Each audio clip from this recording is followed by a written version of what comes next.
Ce n'est certainement pas un effet du hasard le fait que frère Branham ait justement parlé le 1er avril 1962 de l'ordre qui lui avait été donné d'emmagasiner la nourriture, et que le 2 avril 1962, au lever du jour, le même ordre me fut donné.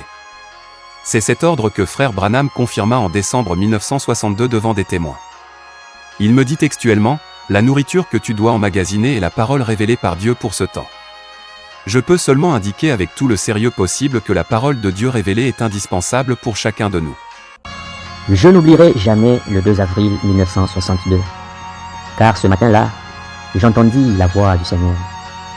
C'était une magnifique matinée, et le soleil était sur le point de se lever, quand j'entendis les paroles suivantes. « Mon serviteur, ton temps pour cette ville est bientôt terminé. Je t'enverrai dans d'autres villes pour proclamer ma parole. » Fin de citation.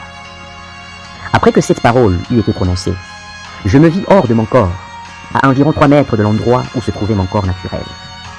De là, je vis comment j'ouvrais la bouche, et je m'entendis prononcer les paroles suivantes.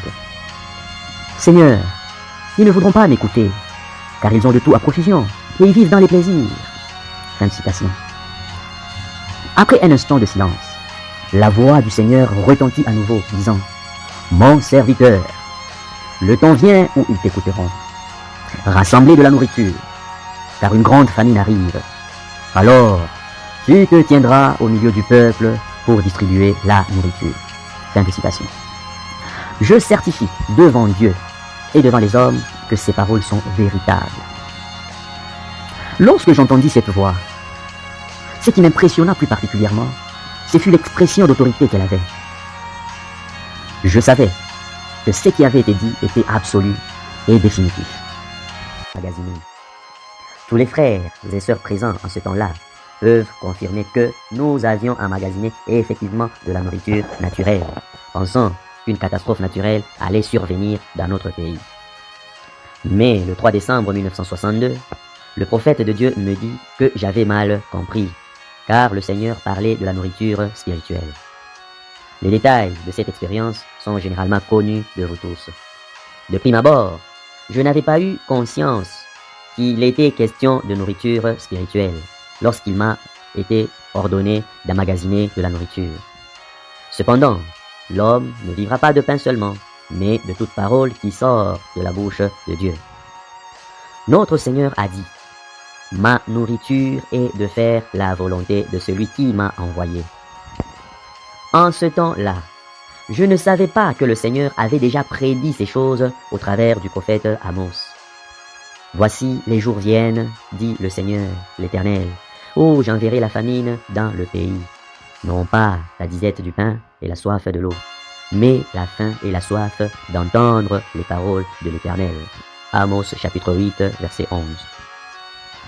La chose particulièrement remarquable est que frère Branham me dit « Dieu enverra une famine de sa parole et la nourriture que tu dois emmagasiner est la parole promise pour ce temps. » Ensuite il ajouta « Attends pour la distribution de la nourriture jusqu'à ce que tu en reçoives le reste. »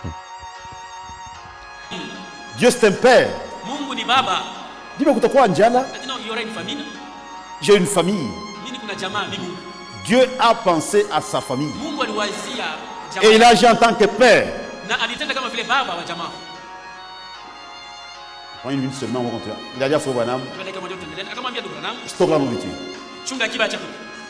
Tu fais des dépôts. Uweke mahazini. Et au même moment, le même Dieu. Na ule wakati moja moja, Mungu ule moja moja. Parle à Franck. Anazungumza na Frank. Un temps va venir Sama itakuja, où tu te mettras parmi le peuple pale kutoka katikati ya watu, pour distribuer la nourriture. utakuwa pale kwa chakula chako kabla. Deux commissions séparées. Kazi mbili ya kuachana. Toi, tu fais le stock Wewe unaweka akiba pour te distribuer. na wewe utaanza kabla chakula. Au même moment, Ni wakati moja moja.